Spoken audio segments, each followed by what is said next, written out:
And hello and welcome to another edition of Days of the Wolf. This is D Wolf coming to you live somewhere from a secret location within the Northwest, transmitting on the sub ether radio. I'm here, your host, D Wolf, and we're going to talk about some of the news today. I decided to do a little different format. I'm going to take three top stories that I think are super relevant. So it's a good time consensus, and these stories. I mean, there are plenty of stories that are happening all the time around Bitcoin, but these stories seem to stick out for me. So I wanted to go into them and learn about them a little bit more. But for now, I'm going to go to the main display and we're going to look at the market. Go to the market. Okay, I'm on Coin Market Cap right now, and this is pretty much where I'm getting all the prices. So Bitcoin is number one. It's at $10,172.97 per coin. Its volume is 14 billion. Wow, that's getting pretty big. It did change a little bit. It's minus 0.63%. It's still above the 10,000, which is good. Um, if you got in early, congratulations. You're still ahead of the game. I know a lot of my friends, they got in about 3,500, and they're still flush. They were a little worried because of the fluctuations that are happening. There are fluctuations, but they're not like a super lot of these fluctuations because of the situations that are happening. And when I get to the news stories, you'll get very clear on probably why there's so many fluctuations, um, which is something that will make Bitcoin, I think, stronger in the future. Ethereum is right underneath that. It's $219.30 per coin, and it's up 0.25%.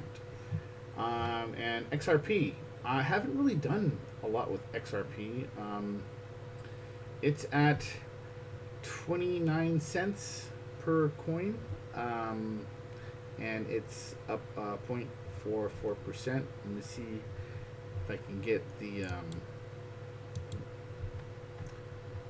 exchanges, cryptocurrencies on, say, that's top 100 full list, and EOS is also in the news. Oh, Monero. We've got some stories on the privacy coin Monero, and I will also get to that. It's dropped $73.54, minus 3.05%.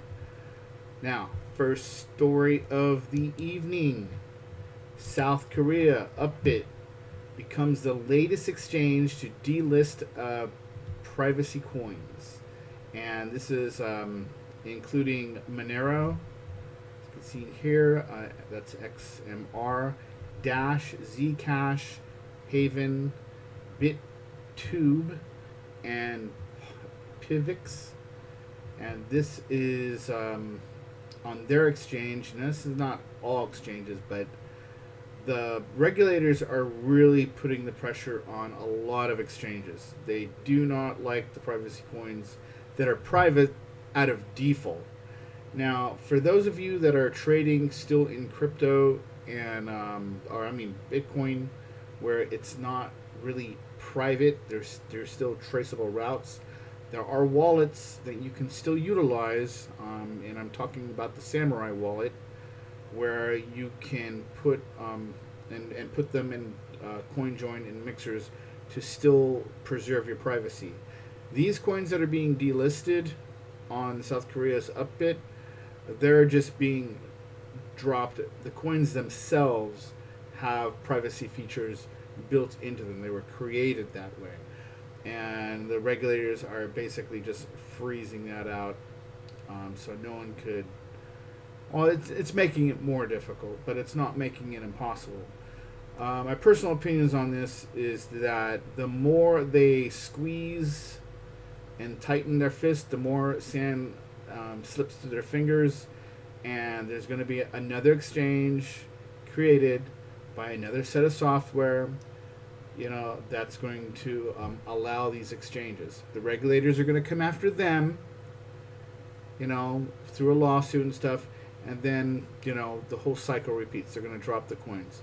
I have a hypothesis that the distributed autonomous organizations are going to be more and more prevalent because you can't send an arrest warrant to a piece of software, and that's one of the things that they're going to be having to deal with, when they regulate these currencies. Bitcoin, cryptocurrency, is unstoppable, and the more they try to tighten it, the worse it gets for them. Next story on the docket is tax moves to Puerto Rico. Is it worth it for crypto holders? Now, a lot of people don't like taxes, and I'm one of them, particularly income taxes. I think it's unfair. There are other taxes that allow services to be facilitated through sales tax or a property tax or something like that. But the government wants to tax crypto holders, or at least make it very difficult to work taxes, so crypto holders have a difficult time accurately assessing their taxes. So France, I believe, is doing crypto tax free. And I think you still have to pay on gains, but it's not taxable events everywhere. So if you're thinking about going to Puerto Rico, there are some details that you gotta know about. If you're a United States citizen, the IRS and the California State Franchise Board tends to have a long reach, but they don't know what you don't report, and that's one of the things with crypto, particularly when you're involving privacy coins, which they're trying to push away, but more importantly, your wallet, which if you have a Samurai wallet, and I can't talk enough about Samurai wallet. I know there are other wallets out there that do have privacy features, but I did a write up on the Samurai wallet on its features, and I am duly impressed. So you start with the assumption that many Americans feel they're overtaxed. Now, I have a lot of friends across the pond that say, well, look at Switzerland, I think they charge like 60-70% tax. That's probably true, but you also get something like healthcare, and there are services for the taxes that you actually pay. In the United States, it's really iffy, if you get any benefit out of it, and it's even more iffy if it's being applied to the things that really matter. There are some details in the article about the procedures you have to go through to go to the Puerto Rico. I think it's only like 4% for of income tax, as opposed to the 37% rate or the 13% rate in California. But there are things that you have to do in order to like paperwork and stuff to get through. It's a rather involved article, but it's interesting that the tax man is now having to compete, with places that are just not going to tax as much or anything at all in France's case. And that's very interesting. The third story, and this is my personal favorite, and for those who don't know, and Andreas Antonopoulos and two other people are doing a book on the Lightning Network, and I'm working on being a contributor to that. as much as I can. I mean, there are geniuses working on that already, but maybe I can do some illustrations or something like that, translations.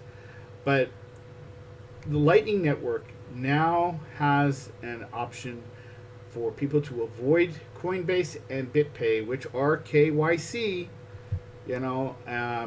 and enabling people to utilize the Lightning Network through a debit card to buy cryptocurrency without KYC directly. Now, you could argue that the debit card is attached to your bank, which is also in turn attached to KYC, and you would be right about that. Let me get back to the main one. And you would be right about that. And that is a kind of an unfortunate reality that we're kind of dealing with. But these technologies are real, and they're going to get to a point where it's going to become more and more difficult for regulators to regulate it. The personal opinion is the situation of crypto is already regulated by virtue of the blockchain itself. The only thing you have to regulate is the authentication of transfers. You don't have to regulate like the activities on it, on who's buying and who's selling. There'll be the arguments. Well, I mean, now you're dealing with like terrorists and stuff like that. You're dealing with the same thing with cash. So there are arguments on saying, we're going to keep it where it's more difficult to utilize crypto, but cash has the same capability, in fact, more capability of dealing with crimes and such. So those are the main stories, and those are the highlights on crypto on Friday, September 20th, 2019. This is D Wolf on the Sub Ether Radio Wavelength saying adios, and I'll see you next time.